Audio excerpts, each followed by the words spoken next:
Important point है जिसको लोग बहुत सारे लोग इग्नोर कर देते हैं, वो है एकोमोडेशन। अब आप सोच रहे होंगे कि यहाँ पर एकोमोडेशन की बात क्यों आ रही है, क्योंकि अकोमोडेशन अगर आप आपकी कंपनी आपको दे रही है तो उस केस में आप बैंक स्टेटमेंट के अंदर कोई ज्यादा फंड्स भी शो नहीं करेंगे तो वो उतना चलता है। बट ऐसा नहीं कि 50 के आपको शो करना है।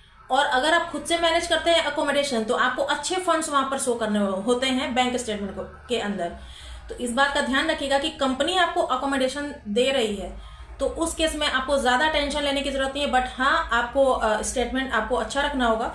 एंड खुद से आप अकोमोडेशन अरेंज कर रहे हैं तो अच्छा खासा फंड्स आपके बैंक स्टेटमेंट के अंदर शो करना चाहिए। नेक्स्ट डॉक्यूमेंट है आपकी सैलरी स्लिप। तो अगर आप ऑलरेडी कहीं जॉब कर रहे हैं तो आपको सैलरी स्लिप आपके डॉक्यूमेंट्स के साथ सबमिट करना जरूरी है, क्योंकि ये शो करता है कि आपकी जो इनकम है वो रेगुलर है और एम्बेसी के लिए ये बहुत इंपॉर्टेंट डॉक्यूमेंट है। इस वजह से अगर आप जॉब कर रहे हैं तो सैलरी स्लिप ऐड करना मत भूलिए। चलिए मैं कॉमन मिस्टेक बताती हूँ जो आपको नहीं करना है। सबसे पहला तो लास्ट मोमेंट पे जो लोग हैवी डिपॉजिट कर देते हैं वो डिपॉजिट आपको बिल्कुल नहीं करना है। नेक्स्ट आपका जीरो बैलेंस अकाउंट हिस्ट्री, क्योंकि इसके लिए एक कमेंट आया था कि क्या हमारे अकाउंट में जीरो बैलेंस है तो क्या उससे स्टेटमेंट आप बना सकते हैं, तो बिल्कुल नहीं। जीरो बैलेंस अकाउंट हिस्ट्री से आप कोई भी स्टेटमेंट रेडी नहीं कर सकते। नेक्स्ट है आपका फेक ट्रांजैक्शन।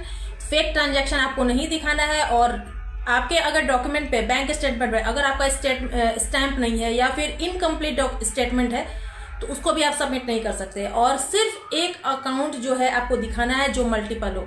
तो इस तरह से आपको बैंक स्टेटमेंट रेडी करना है और इसमें कोई भी मिस्टेक नहीं होनी चाहिए।